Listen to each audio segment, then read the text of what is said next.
Muito bem, pessoal. Estamos hoje na nossa 29ª aula. Estamos falando sobre a filosofia e o pensamento de Sócrates. Aula 29, as fontes. Hoje iremos falar um pouquinho sobre autores que teriam escrito sobre a figura e a personagem de Sócrates. Como nós vimos na aula anterior, Sócrates não deixou nada escrito. E essa questão de não ter deixado nada escrito justamente dificulta a gente entender qual realmente foi o pensamento de Sócrates, e até mesmo a gente pode colocar a questão: será que Sócrates realmente existiu? Então aqui eu vou falar de 4 fontes principais que vão justamente tentar mostrar ali, servir de prova, digamos assim, para afirmar a existência de Sócrates. Então, aula 29, vamos lá, acho que são, se não me engano, 8 aulas ou 9 aulas sobre Sócrates. A aula passada foi uma introdução e agora a gente vai dar continuidade. Esta renúncia que a gente está tratando aqui é justamente a renúncia de escrita. Pelo fato de Sócrates ter renunciado à escrita, ele não quis escrever por causa daquilo que a gente já comentou na aula anterior, que justamente o método dele, o método de filosofar, não poderia ser descrito em livros, porque você não aprende em livros como filosofar, mas a filosofia é uma coisa ali prática, que você desenvolve na conversa, no debate, no argumento. Então, por isso que Sócrates não deixou nada escrito, porque não há como formar um novo Sócrates a partir da escrita. Ele não poderia ter deixado um método filosófico falando assim: você tem que fazer isso, isso e isso para poder filosofar. Não. Então, ele exercitava ali a filosofia na prática. Talvez por isso Sócrates seja considerado justamente um emblema da filosofia. Muitas pessoas falam que Sócrates é o símbolo da filosofia, talvez justamente por causa desse jeito, dessa maneira de filosofar.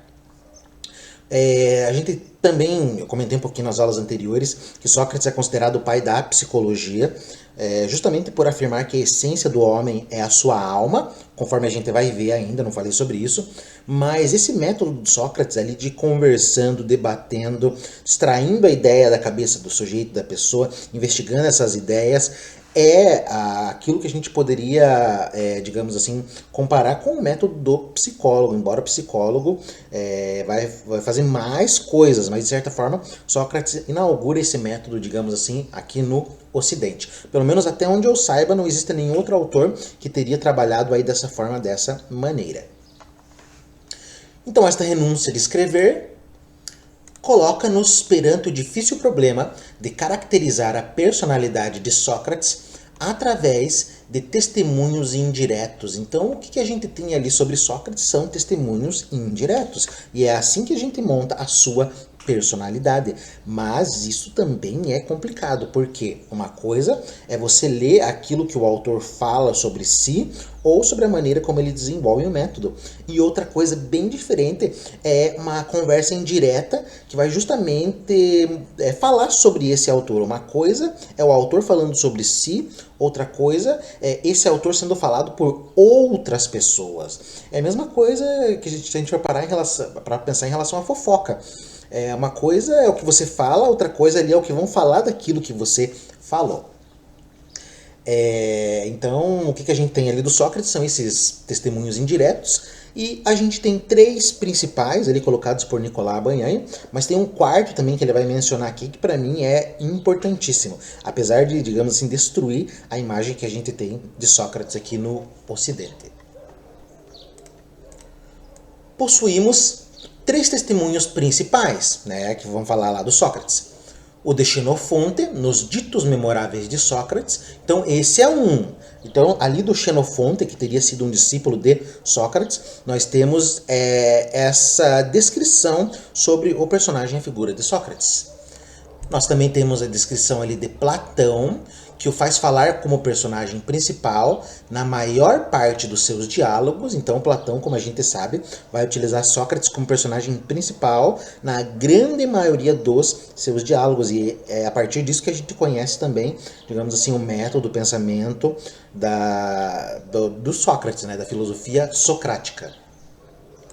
E também temos ali o testemunho de Aristóteles, que ele dedica breves e precisas alusões. Então ali o Aristóteles também vai falar um pouco sobre Sócrates, e lembrando que o Aristóteles é discípulo de Platão, Então provavelmente ali Aristóteles também deve ter escutado bastante coisa de Platão sobre a figura de Sócrates, mas isso também corrobora, digamos assim, para a gente atestar a existência desse autor. A caricatura que Aristófanes deu de Sócrates nas nuvens, como de um filósofo da natureza que dá dos fatos mais simples a explicação mais complicada e como um sofista que converte os discursos mais fracos dos mais fortes e faz triunfar o injusto sobre os justos, quis evidentemente representar no personagem ateniense mais popular o tipo do intelectual inovador, concentrando nele características contraditórias que pertenciam a personagens reais diferentes, como Diógenes de Apolônia e Protágoras. Então a gente tem um outro testemunho ali que para mim é muito importante, que é o testemunho do Aristófanes. O Aristófanes escreveu uma peça de comédia chamada As Nuvens. Eu acho essa peça maravilhosa, acho ela fantástica. Dei muita risada quando eu li essa obra, gostei demais.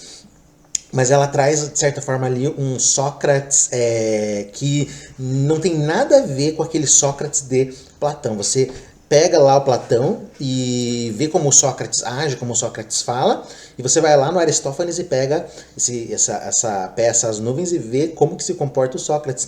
Você vai ver que são duas pessoas totalmente diferentes. Ali o Sócrates do Aristófanes é retratado como um sofista, daqueles sofistas assim mais jaguaras, digamos assim, daqueles sofistas assim mais, digamos, aqueles sofistas que eu havia falado nas aulas sobre a sofística, né, que tinham os mestres sofistas, que trouxeram uma argumentação, uma linha de pensamento muito importante para a filosofia, e tinha aqueles outros sofistas menores, digamos assim, que eles não trouxeram tanta contribuição, ficaram discutindo sobre questões ali ridículas, digamos assim. E esse Sócrates retratado nas nuvens é justamente esse tipo de sofista, que trata dessas questões ridículas. Então ali um filho vai procurar ali o Sócrates para, digamos assim, ter aula com ele. O Sócrates rouba dinheiro dele, o Sócrates tira o dinheiro da carteira, da bolsa, e no final faz ainda o filho se voltar contra o pai. Se eu não me engano é assim, acho que é o filho contra o pai. Ele manda meio que o filho bater no pai. Você tem que bater no teu pai por causa disso, usando argumentos bem, digamos assim, vagabundos, né, para justificar esse tipo de coisa.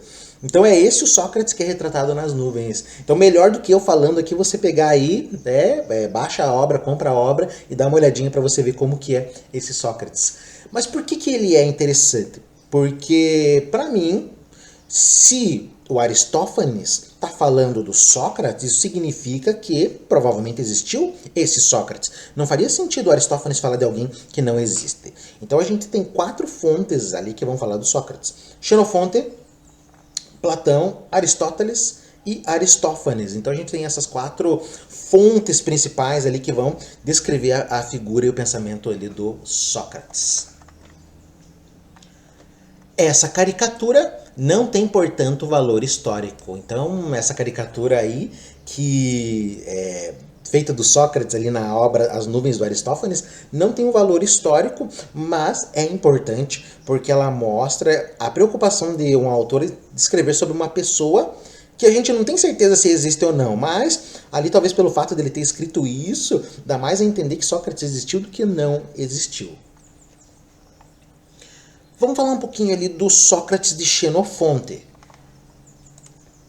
Xenofonte, que era escassamente dotado de espírito filosófico, deu-nos uma imagem extremamente pobre e mesquinha da personalidade de Sócrates. O Abanhanho, assim como a maioria dos comentadores, traz a ideia de que o Xenofonte ele não tinha assim uma habilidade voltada para especulação filosófica profunda. Muito pelo contrário, o Xenofonte estava mais ali, digamos assim, na área da história. Ele não tinha um aprofundamento filosófico tão profundo e talvez por causa disso ele não tenha nos dado um retrato ali de Sócrates da maneira como ele realmente teria sido. Por quê? Porque o Sócrates que ele traz, ele é um Sócrates, um sujeito muito comum, digamos assim. Mas e qual é o problema disso? é que o Sócrates, da maneira como a gente entende, da maneira como ele foi passado para nós, conforme eu comentei na aula anterior, o Sócrates era um sujeito diferenciado, que quando ele chegava a conversar com as pessoas ficavam paralisadas, as pessoas ficavam ali encantadas com o pensamento, com o discurso e com as ideias do Sócrates, a maneira como ele conduzia. A presença do Sócrates era sentida. E até por causa disso, Sócrates foi condenado à morte por corromper a juventude. Então os jovens gostavam muito de andar ali ao redor do Sócrates. Sócrates não tinha nada de valor, digamos assim. Por quê? Sócrates não era bonito, né? Ele era feio, conforme eu já tinha falado para vocês. Então por que você vai seguir uma pessoa feia? Sócrates era pobre, ele não tinha dinheiro. Por que você vai seguir uma pessoa pobre? Provavelmente porque Sócrates tinha outra coisa de valor, que eram as suas ideias. Então por isso que os jovens provavelmente seguiam ele. Mas esse Sócrates de Xenofonte não é um Sócrates assim que tem muita coisa de especial. E a gente se pergunta, mas por que os jovens seguiriam esse Sócrates que é descrito ali pelo Xenofonte? Então provavelmente o Xenofonte não conseguiu captar a essência da filosofia do pensamento de Sócrates, mas é importante porque traz ali um relato sobre a figura aí desse pensador. Nada no seu retrato justifica a enorme influência que Sócrates exerceu sobre todo o desenvolvimento do pensamento humano. Então, como eu já falei, esse Sócrates aqui que Xenofonte traz, justamente não justifica o Sócrates que entrou para a história do pensamento. Então você lê aquele Sócrates do Xenofonte e fala, nossa, mas é um cara tão comum, o que ele tem de especial? Não tem absolutamente nada de especial. Por outro lado, a personalidade de Sócrates vive poderosamente nos diálogos de Platão. O que eu falo para vocês é o seguinte, se você não leu Platão ainda, vá lá e leia Platão. Comece lá pelos aqueles diálogos mais do estilo socrático, vá lendo, vá seguindo uma ordem, você procura aí na internet, você vai ter um guia de leitura das obras de Platão. Eu comecei lendo o Criton, o Fédon, eu li também o Eutifron e li a Apologia de Sócrates. Se eu não me engano, são essas 4 obras, vêm num volume só, apenas, se eu não me engano, da Obras Pensadores. Não tenho certeza agora. É que eu li tanta coisa que agora eu não lembro de cabeça assim, mas eu tenho certeza que eu li o Eutifron, a Apologia de Sócrates e o Criton, que estavam todos numa mesma obra, digamos assim, que é da coleção Os Pensadores sobre Platão. E tem mais um outro diálogo, que eu tenho certeza não, mais ou menos, acho que é o Fédon. Eu li os outros diálogos de Platão também, mas eu li em coleções separadas. Então o que eu falo para você? Se você não leu ainda Platão, leia essas obras ali, pega essa sequência do Eutifron, da Apologia de Sócrates, do Fédon, que ele vai falar da alma, leia o Criton também, que você vai ver justamente como que é esse Sócrates, como que é o pensamento desse autor. A gente tem outros diálogos mais pra frente que, de certa forma, ali Platão já está na sua maturidade e ele meio que se desvincula desse pensamento socrático. Então, nesses diálogos que eu falei, você ainda consegue perceber a imagem de um Sócrates, mas nos outros você vai ver um Platão que vai trabalhar de maneira mais autônoma a sua própria filosofia. Você pega um outro diálogo de Platão lá, o Parmênides, que é, digamos assim, pensamento, ele é o ponto crítico do platonismo, que o Platão vai rever a sua teoria das ideias e vai colocar ali justamente Sócrates para dialogar contra Parmênides, e o Sócrates, digamos assim, é vencido pelo Parmênides. Parmênides, como eu falei, é o meu filósofo favorito da filosofia antiga ocidental, e justamente o Parmênides é um gênio, o cara é genial, e mesmo Sócrates, ele argumentando, ele não consegue vencer o Parmênides. É claro que Sócrates também era jovem e o Parmênides era velho, e isso faz diferença.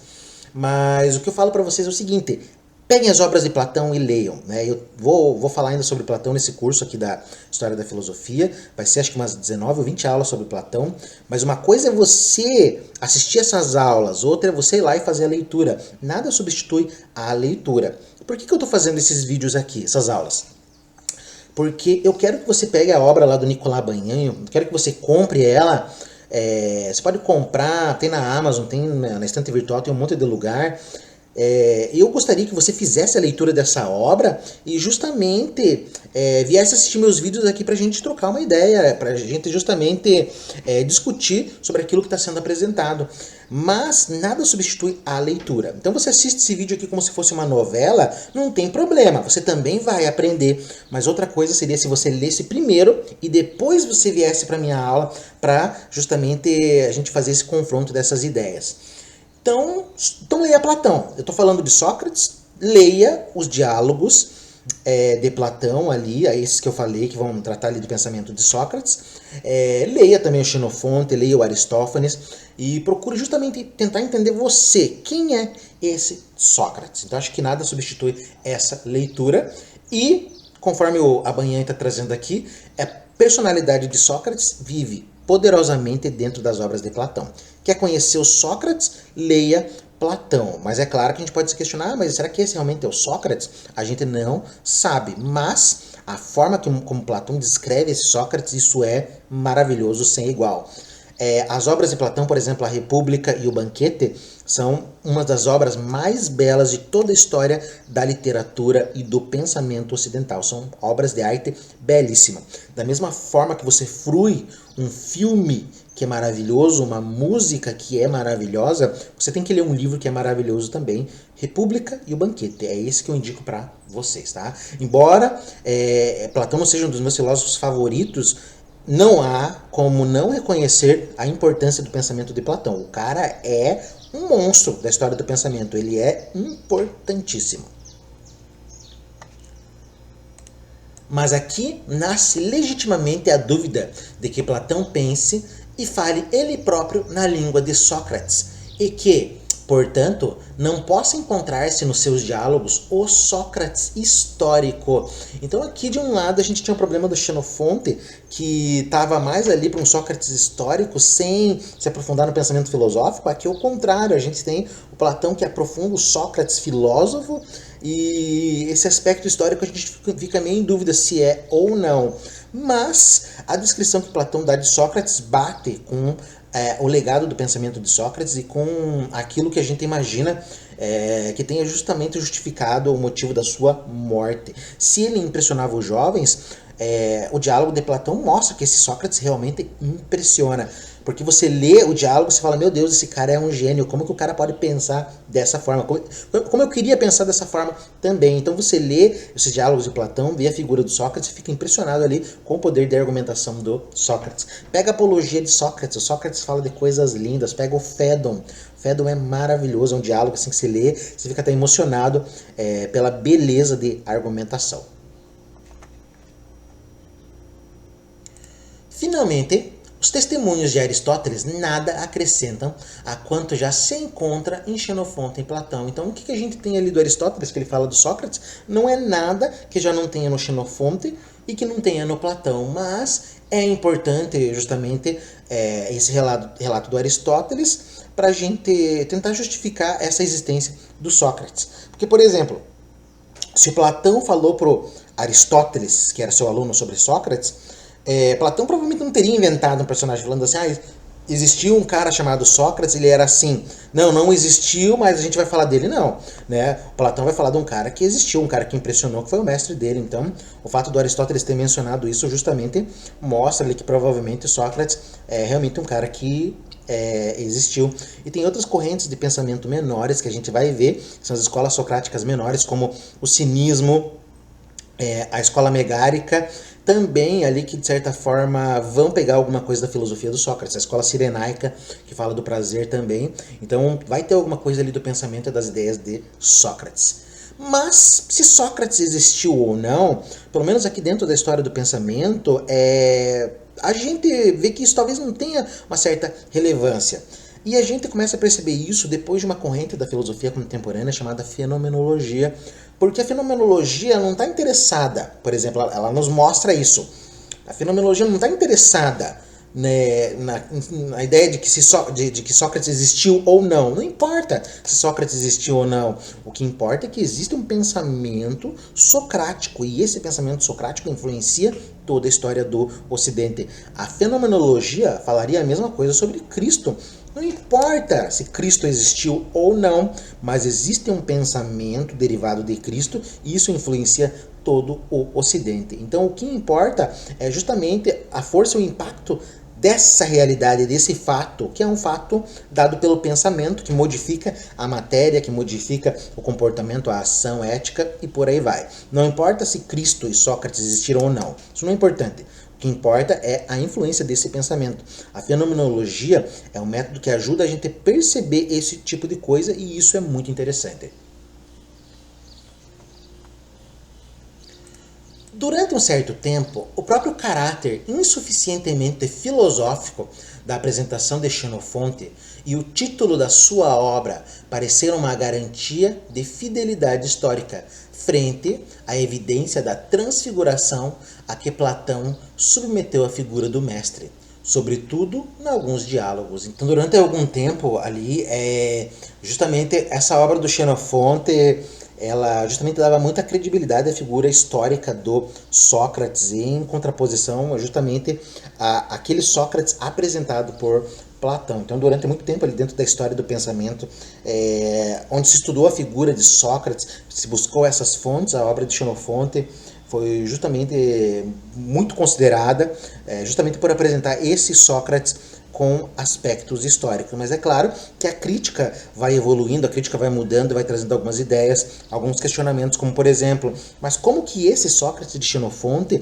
pode ser esse Sócrates que realmente encantou essa juventude? Então algumas ideias ali começam a surgir e os pesquisadores, o pessoal que se dedica a esse pensamento de Sócrates, a filosofia antiga, vai justamente trazer novas ideias para tentar justamente fazer uma recolha fiel ali, ou mais próximo do que realmente teria sido o Sócrates.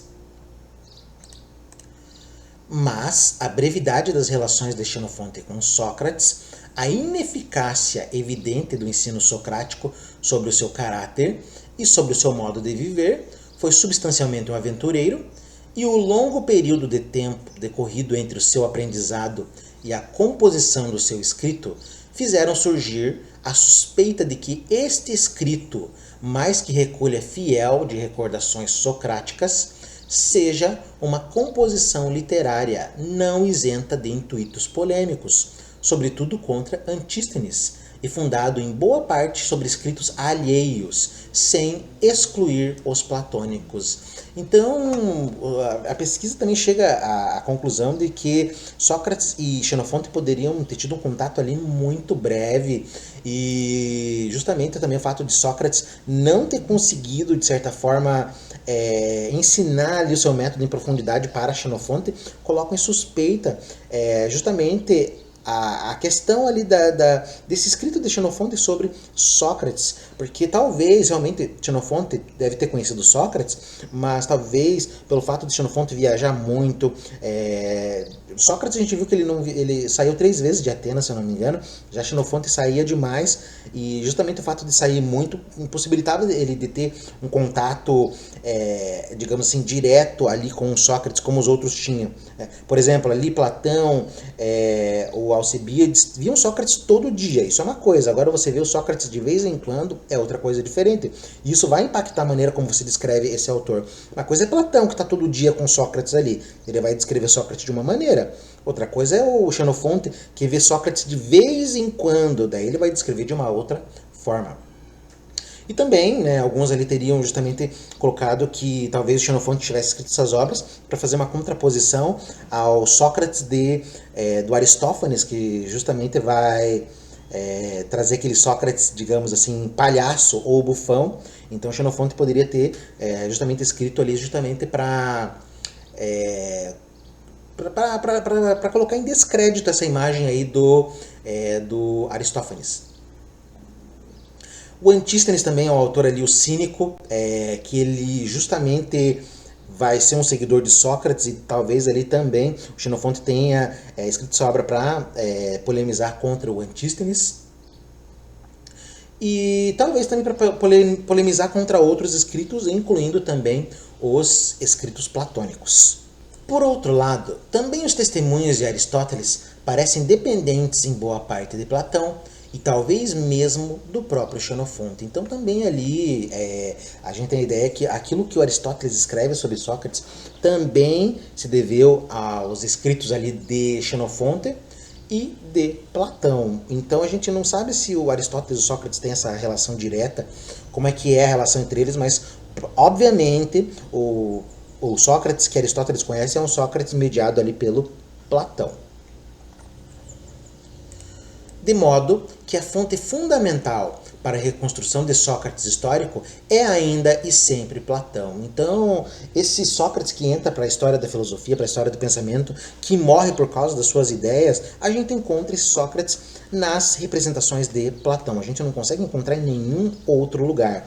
Nem ali naquele palhaço, naquele bufão do Aristófanes. O Aristófanes vai fazer essa descrição, e nem no Sócrates de Xenofonte. O Sócrates de Xenofonte também não tem essa característica de um pensador que vai ser importante e relevante para a história. Então, quer conhecer o Sócrates, a gente vai ter que partir, digamos assim, para a leitura de Platão.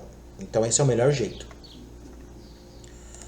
O testemunho de Aristóteles e a representação de Xenofonte, esta última na medida em que é corroborada pela primeira, fornecem antes um critério para discernir e limitar aquilo que, na complexa figura que domina a obra de Platão, pode efetivamente atribuir-se ao Sócrates histórico. Então, a gente usa o Sócrates de Xenofonte e de Aristóteles para limitar historicamente aquele Sócrates apresentado por Platão. Então a gente pega ali o Sócrates e Platão, a gente fica encantado. Mas quando a gente vai ler o Aristóteles e o Xenofonte, nós vamos ter uma outra imagem do Sócrates que provavelmente limita aquela descrição que Platão faz de Sócrates. A gente não pode esquecer que Platão ama o Sócrates e justamente talvez esse amor faça ele ver Sócrates muito mais do que ele é. Sócrates é realmente importante, mas a maneira como Platão coloca Sócrates é como se fosse um ser humano sem igual. Então, Aristóteles e Xenofonte servem para limitar, digamos assim, esse Sócrates histórico. Assim, não pode certamente atribuir-se a este último a doutrina das ideias, da qual não há indício em Xenofonte e em Aristóteles. Então, quando Platão usa Sócrates para falar, por exemplo, da doutrina das ideias, muitos comentadores vão dizer que Sócrates teria originado a teoria das ideias. Mas essa teoria das ideias a gente sabe que não foi originada por Sócrates e sim por Platão. Mas como que a gente faz esse discernimento? Porque nem Aristóteles e nem Xenofonte mencionam essa teoria das ideias. Porque a teoria das ideias é muito importante para a estrutura filosófica de Platão. Sem teoria das ideias não tem o desenvolvimento da filosofia de Platão. Sem teoria das ideias, Platão é quase como se fosse um Sócrates. É um repetidor de Sócrates. Mas o que diferencia Platão de Sócrates é a teoria das ideias. Muitos acharam assim, a teoria das ideias pertence a Sócrates, mas nem Xenofonte nem Aristóteles vão comentar sobre essa teoria das ideias. Então, provavelmente, Sócrates não falou sobre isso, isso é invenção de Platão. E deve, portanto, excluir-se a interpretação de um certo estudioso moderno que viu em Platão o historiador de Sócrates e atribuiu a este último o corpo central do sistema platônico e a Platão apenas a crítica e a correção de tal sistema que se iniciam com o Parmênides. Eu queria saber quem que é esse certo estudioso que ele vai falar, justamente ele não quis mencionar, acho que para não causar polêmica, que esse certo estudioso teria falado que Sócrates inventa a teoria das ideias e o Platão, no diálogo Parmênides, vai fazer a correção dessa teoria das ideias. A Banhanha aqui descarta essa ideia, mostra que não, Sócrates não inventa nenhuma teoria das ideias. O mundo das ideias, a ideia como substância, não faz parte do repertório filosófico de Sócrates. Porque se fizesse, com certeza, o Xenofonte e o Aristóteles e também o Aristófanes teriam mencionado essa teoria, mas nenhum deles fala absolutamente nada sobre isso. E é no Parmênides que Platão vai fazer a crítica dessas ideias ali e que Platão vai atingir, digamos assim, o seu pensamento mais maduro. Então veja, como é importante a pesquisa, como é importante o pensamento. Como que a gente vai conhecer a doutrina e o pensamento de Sócrates se a gente não recorre ao confronto dessas ideias? Muita gente fala assim, esse filósofo é vagabundo, ele não trabalha, ele só escreve, ele só lê Só que ler e escrever também é um trabalho. Escrever é dialogar com ideias. Eu não estou lendo só Platão para construir a imagem do Sócrates, mas eu leio também Xenofonte, eu leio Aristóteles, eu leio Aristófanes e faço uma contraposição dessas ideias para tentar extrair aquilo que seria o Sócrates. Então isso não é um trabalho para qualquer um, mas é um trabalho para uma pessoa que estuda, que lê cada linha e tenta tirar dessa linha algum indício, alguma pista para tentar recompor esse quebra-cabeça, essa figura histórica aí que seria o Sócrates. Então o trabalho intelectual é trabalho, mas na nossa sociedade, infelizmente, isso não é valorizado. Muita gente fala assim, o professor universitário ganha uma fortuna, ele não deveria ganhar tanto, porque ele só fica lá lendo livro, porque ele só fica fazendo artigo, escrevendo pesquisa. Escrever artigo, fazer pesquisa é uma coisa muito importante, porque é a partir desse artigo, é a partir dessa pesquisa que a gente consegue extrair novas ideias daquilo que já foi escrito, daquilo que já foi passado. Platão é vivo, por quê? Porque sempre tem uma pesquisa de mestrado, uma pesquisa de doutorado, sempre tem alguém lendo, trazendo suas ideias ali para o mundo atual, para o mundo contemporâneo e também trazendo modificações dessas ideias, mostrando uma nova chave de leitura. Vamos pegar filósofos famosíssimos da história da filosofia. O Aristóteles faz ali uma história da filosofia, então ele interpreta aqueles autores que vieram antes dele da maneira dele. Depois a gente vai ter lá o Hegel vai olhar para trás, vai pegar toda a história da filosofia, vai trazer uma interpretação nova. Então ele pega tudo aquilo que já foi falado e traz uma nova interpretação. O Nietzsche vai olhar para toda a história da filosofia do passado e vai fazer a sua leitura também, mostrando justamente ali aquilo que ninguém viu. Depois chega o Heidegger vai olhar para toda a história da filosofia anterior, incluindo Nietzsche, e vai mostrar uma coisa que ninguém viu. O Deleuze vai fazer a mesma coisa, vai pegar toda a história da filosofia e vai mostrar que ela está viciada ali no problema da representação, ele vai trazer uma nova ideia. Então veja, a filosofia é rica por causa disso, porque a gente pega esses pensamentos desses autores que estão lá no passado e a gente mostra como eles ainda nos falam, como eles ainda conversam com a gente. Diferente de você pegar uma teoria científica do passado que já não serve mais para nada, porque ela foi ultrapassada, e pegar uma teoria filosófica, uma obra artística que sempre vai falar com a gente. Você vai ler Platão, você vai ler Aristóteles, você vai ler Confúcio, você vai ler Lao Tse, vai ler todos esses autores em qualquer época, qualquer período, e a validade do pensamento deles sempre vai estar ali à tona. O livro sempre vai ser vivo. Discuti com um aluno meu ali quando eu era professor, há uns 3, 4 meses atrás, que eu dava aula, hoje não sou mais professor, conforme eu já havia falado. E o aluno falou bem assim para mim: ah, professor, o único livro que é vivo é a Bíblia, porque é um livro que fala com a gente, ele serve para qualquer época. E daí eu falei para ele, eu retruquei, falei: não, você fala isso porque você não é um leitor, a única coisa que você conhece é a Bíblia. Mas a obra literária, toda ela é viva praticamente. Você pega Platão, pega Aristóteles, pega o Fernando Pessoa, pega Cecília Meirelles, pega qualquer escritor, e você vai perceber que a sua obra é viva, porque ela sempre vai falar com a gente. A obra de arte, a literatura, a filosofia sempre são vivas porque elas tratam de problemas existenciais, problemas que não são resolvidos completamente e que a cada época, cada período, eles se mostram de forma diferente. Então é isso. Hoje falamos um pouquinho ali das fontes sobre o pensamento de Sócrates. Próxima aula vamos continuar falando um pouquinho sobre o método e o pensamento desse autor. Um grande abraço, nos vemos no próximo encontro.